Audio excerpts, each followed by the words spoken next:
तो यहाँ पे हम लोग को देखना है कि सबसे इजी मेथड क्या है। तो पहला मेथड हम लोग पढ़ेंगे preparation of hello alkane from alcohol से। क्योंकि अल्कोहल से प्रिपेयर करना, हेलो अल्केन प्रिपेयर करना काफ़ी इजी मेथड होता है और ये इजी वे में अवेलेबल भी होता है, क्योंकि अल्कोहल हम लोग आसानी से कहीं से भी ले सकते हैं। तो आसानी से मिलने के कारण अल्कोहल सबसे ज़्यादा, अल्कोहल से प्रिपेयर करने के लिए, अल्काइल हैलाइड प्रिपेयर करने के लिए अल्कोहल सबसे इजी मेथड होता है। तो हम लोग यहाँ पे एक बार देख सकते हैं कि जैसे देखिए यहाँ पे फर्स्ट में हम मेथड ले रहे हैं फ्रॉम अल्कोहल।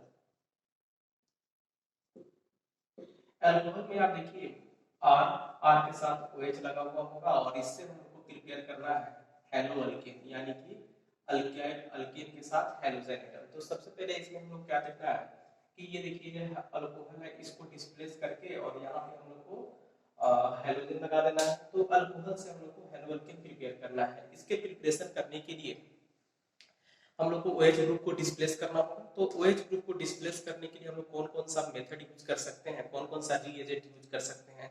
देखिए रिएक्शंस में आपको हमेशा एक चीज समझना है कि कोई भी अगर हम लोग प्रिपरेशन करते हैं किसी भी कंपाउंड्स का, तो सभी कंपाउंड्स में आप देखिएगा कि पहले हम लोग को क्लासिफिकेशन पढ़ना होता है, नोमेनक्लेचर पढ़ना होता है, फिर उसके बाद उसका प्रिपरेशन का मेथड पढ़ते हैं, फिर प्रिपरेशन के बाद हम लोग उसके प्रॉपर्टीज पढ़ते हैं। तो आप देखिए कि एक कंपाउंड का प्रॉपर्टीज अगर हम लोग पढ़ते हैं तो ऑटोमेटिक दूसरे कंपाउंड का प्रिपरेशन हो जाता है। तो सेम उसी तरह से अगर हम लोग यहाँ पे अल्कोहल में देखेंगे तो अल्कोहल से हेलो अल्केन बनाने के लिए बहुत सारे रीएजेंट की जरूरत पड़ता है। तो अल्कोहल से हेलो अल्केन के लिए कौन कौन सा रीएजेंट हम लोग ज़्यादा इफेक्टिव होगा और ज़्यादा आसानी से हम लोग उससे प्रिपेयर कर सकते हैं। तो सबसे पहला अगर हम लोग देखें तो इसमें हेलोजन एसिड्स है, फिर उसके बाद फर्स्ट ग्रुप एलिमेंट यानी कि अल्कली मेटल का हैलाइड्स है और फॉस्फोरस हैलाइड्स है, फिर थायोरीन क्लोराइड्स है। तो ये सब इतने सारे रिएजेंट्स है जो आसानी से हम लोग जिससे अल्कोहल से हेलो अल्केन बना सकते हैं। तो हम लोग पहले इसको देखते हैं। ये हो गया हम लोग का अल्काइल हैलाइड। तो इस प्रिपरेशन करने के लिए अल्कोहल से जो रीएजेंट्स यूज होता है, तो उस रीएजेंट्स को हम थोड़ा सा पहले देख लेंगे। The reagents used for the preparation of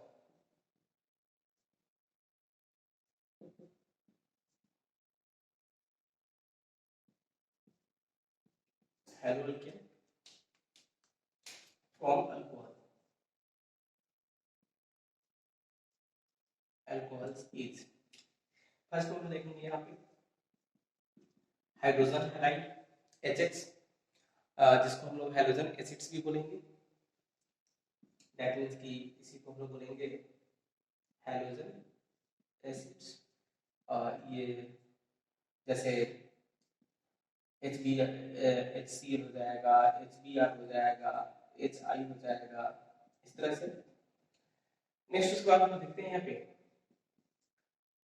ये हाइड्रोजन एसिड्स हो गया। दूसरा हम अगली बात की कि अल्कली मेटल का हैलाइड्स। अल्कली मेटल का हैलाइड्स मतलब जैसे NaBr, और कोई भी अल्कली मेटल के हैलाइड के साथ अगर हम लोग अल्कोहल का रिएक्शन कराते हैं तो उसके लिए हम लोग कुछ एसिड्स का जरूरत पड़ता है। तो उसके लिए हम लोग H2SO4 का यूज करते हैं। इसमें NaBr plus H2 with H2SO4, और इसी को हम लोग KBr भी ले सकते हैं, KBr और H2SO4। उसी तरह से अगर हम लोग को आयोडीन करना हो तो Ki के साथ हम लोग H2SO4 न लेके हम लोग यहाँ पे कोई नॉन ऑक्सीडाइजिंग एसिड लेते हैं, जैसे H3PO4। इसका एक्सप्लेनेशन हम लोग जस्ट इसके बाद हम लोग देखेंगे। तो ये हो गया। उसके बाद नेक्स्ट रिएजेंट है थर्ड में फॉस्फोरस हैलाइड्स। फॉस्फोरस हैलाइड्स जैसे इसमें हम लोग PX3 ले सकते हैं, PX5 ले सकते हैं, एंड फॉस्फोरस के साथ आयोडीन ले सकते हैं। तो ये फॉस्फोरस का हैलाइड्स हो गया। दूसरा इसके बाद है थायोरीन क्लोराइड। SOCl2 जिसको हम लोग थायोनील क्लोराइड बोलते हैं।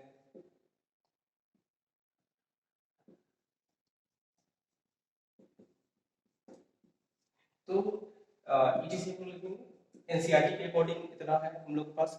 इसके अलावा भी और भी बहुत सारे मेथड है, बहुत सारे रिएजेंट्स अवेलेबल है जिससे हम लोग अल्कोहल से अल्काइल हैलाइड बनाते हैं, लेकिन हम लोग एनसीईआरटी के अकॉर्डिंग इतना काफी है। तो अब हम लोग यहाँ पे देखेंगे बायो वाइज से देखते हैं कि हाइड्रोजन एसिड यानी कि हाइड्रोजन एसिड हम लोग कहाँ पे इसका यूज करेंगे और किस किस कंपाउंड के लिए यूज करेंगे। तो अगर हम लोग इसमें फर्स्ट में देखेंगे bi hydrogen acids, first reagent है bi hydrogen acids.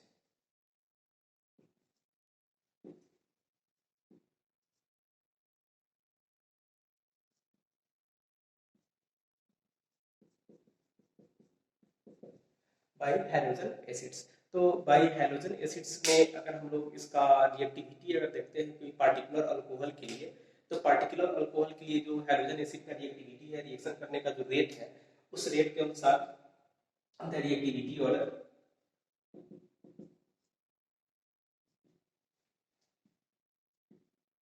Order of hydrogen acid for a given alcohol, given alcohol. एक पर्टिकुलर अल्कोहल को अगर हम लोग सभी हाइड्रोजन एसिड से रिएक्शन कराएंगे तो किसका रेट ऑफ रिएक्शन ज्यादा होगा, तो उसका ऑर्डर हम लोग देखेंगे। इसमें सबसे आसानी से रिएक्ट करने वाला जो एसिड होता है वो HI होता है, फिर उसके बाद HBr, फिर HCl and then HF। HF लगभग ऑलमोस्ट अनरिएक्टिव होता है।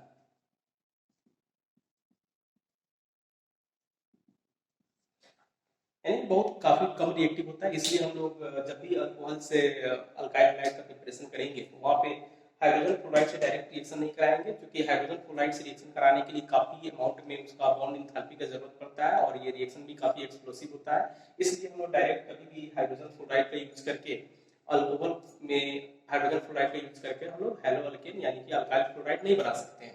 इसके लिए बहुत सारा अलग से मेथड है, हम लोग बाद में पढ़ेंगे इसको। तो हम लोग मेन अभी हम लोग पढ़ेंगे इसमें HI, HBr एंड HCl। तो ये हम लोग देखें रिएक्टिविटी किसके लिए, अल्कोहल के लिए, हाइड्रोजन एसिड का रिएक्टिविटी। नेक्स्ट हम लोग देखेंगे कि एक पार्टिकुलर द रिएक्टिविटी ऑफ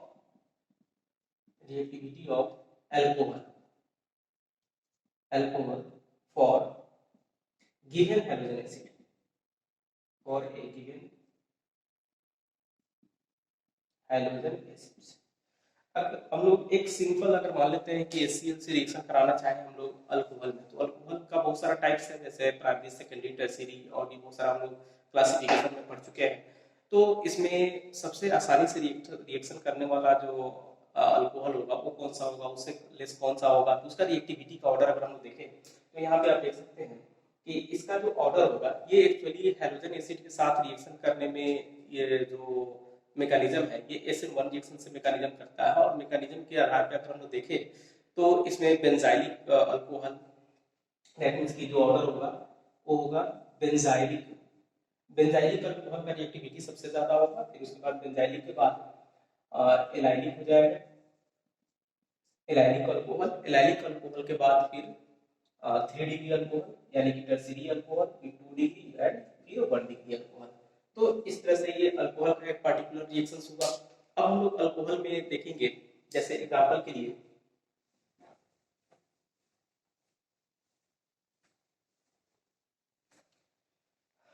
इसमें आप देखिए बेंजाइल एलाइल 3 डिग्री, ये बहुत आसानी से रिएक्शन हो जाता है।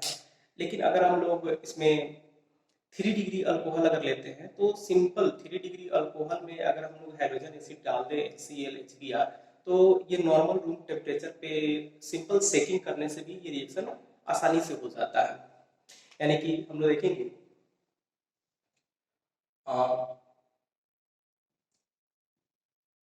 In case of 3 degree alcohol, 3 degree alcohol the reaction is easily occurs at room temperature with formed Hs.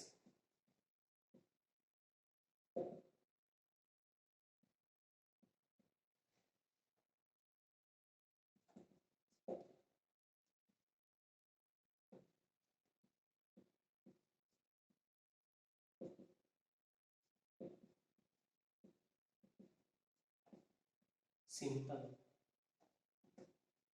Shaking with HX। तो इसका जैसे एग्जाम्पल को देखते हैं, 3 डिग्री अल्कोहल CH3 इस तरह से ये टर्सरी ब्यूटाइल अल्कोहल हो गया। और टर्सरी ब्यूटाइल अल्कोहल में अगर हम लोग HX से रिएक्शन कराते हैं सिंपल हीट करके नॉर्मल 25 डिग्री सेल्सियस पे यानी कि रूम टेम्परेचर पे, जैसा कि आप हम लोग यहाँ करेंगे, तो इसमें कोई दिक्कत नहीं है। CH3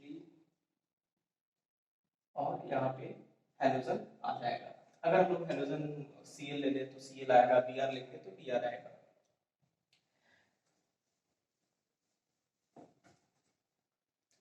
नेक्स्ट उसके बाद हम लोग देखेंगे कि इसमें टर्शियरी अल्कोहल के साथ प्रिपेयर करने में, हेलोजन एसिड के साथ रिएक्शन करने में कोई प्रॉब्लम नहीं है, आसानी से हो जाता है।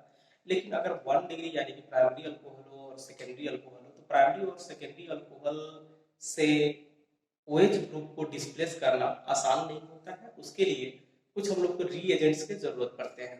तो ये रीएजेंट्स आपको याद रखना होगा, दैट मींस कैटलिस्ट का जरूरत पड़ता है। रिएजेंट तो ऑलरेडी हम लिए ही हैं। कैटलिस्ट का जरूरत पड़ता है। एक्चुअली कैटलिस्ट क्या होता है कि रिएक्शन में पार्टिसिपेट तो नहीं करेगा, रिएक्शन में प्रोडक्ट के साथ इन्वॉल्व नहीं रहेगा, लेकिन वो रिएक्शन करवाने में हेल्प करता है। तो आप यहाँ पे देख सकते हैं कि अगर 1 डिग्री 2 डिग्री, इसमें in case of 1 degree and 2 degree alcohol, 2 degree alcohol, और इसमें हाइड्रोजन एसिड के साथ HX रिक्वायर्ड एनहाइड्रस ZnCl2 जो कि एक कैटलिस्ट है। तो इस कैटलिस्ट का जरूरत पड़ता है, तब ये रिएक्शन आसानी से हो सकता है। तो इसमें हम लोग देख सकते हैं इसका एग्जांपल के तौर पे कि अगर ये अल्कोहल है जो कि 1 डिग्री या 2 degree primary alcohol, secondary alcohol, 3 degree 3 degree alcohol के लिए तो इजी है। तो इसके लिए हम लोग को करना है यहाँ पे HX के साथ यानी कि HCl अगर हम ले ले और यहाँ पे एनहाइड्रस ZnCl2 साथ में अगर हीट लेंगे तो ये आसानी से अल्कोहल में चेंज हो जाएगा, यानी कि Cl ये अल्कोहल फॉर्म हो जाएगा, मतलब अल्काइल हैलाइड फॉर्म हो जाएगा। तो अल्काइल हैलाइड बनने के लिए हम लोग, और साथ में यहाँ पे वाटर भी फॉर्म होता है क्योंकि इसका OH और इसका H, ये H+Cl- में दिखता है तो ये H2O भी बन सकता है। तो इस तरह से हम लोग आसानी से रिएक्शन कर सकते हैं। यहाँ पे HBr भी ले सकते हैं, HI भी ले सकते हैं।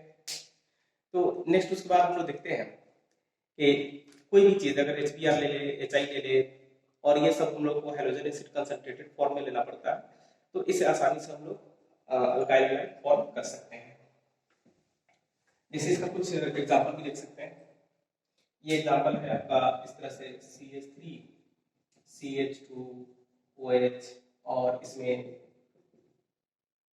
HCl ऑलरेडी हो जाती है। अगर हम लोग HBr ले लें, एनहाइड्रस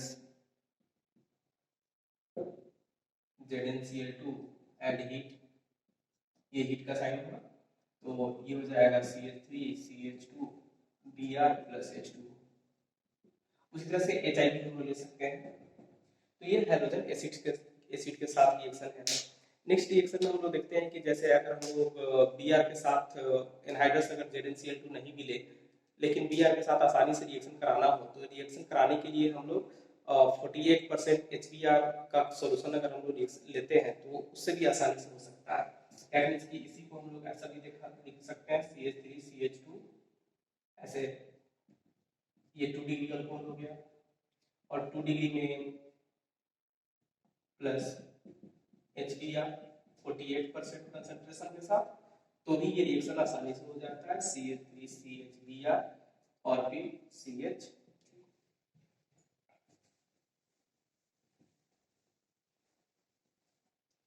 ये हुआ हम लोग का हाइड्रोजन एसिड के साथ। उसके बाद अब हम लोग देखेंगे मेटल का हैलाइड के साथ, यानी कि मेटल के हैलाइड के साथ इसका अगर रिएक्शंस कराते हैं तो फिर क्या होता है।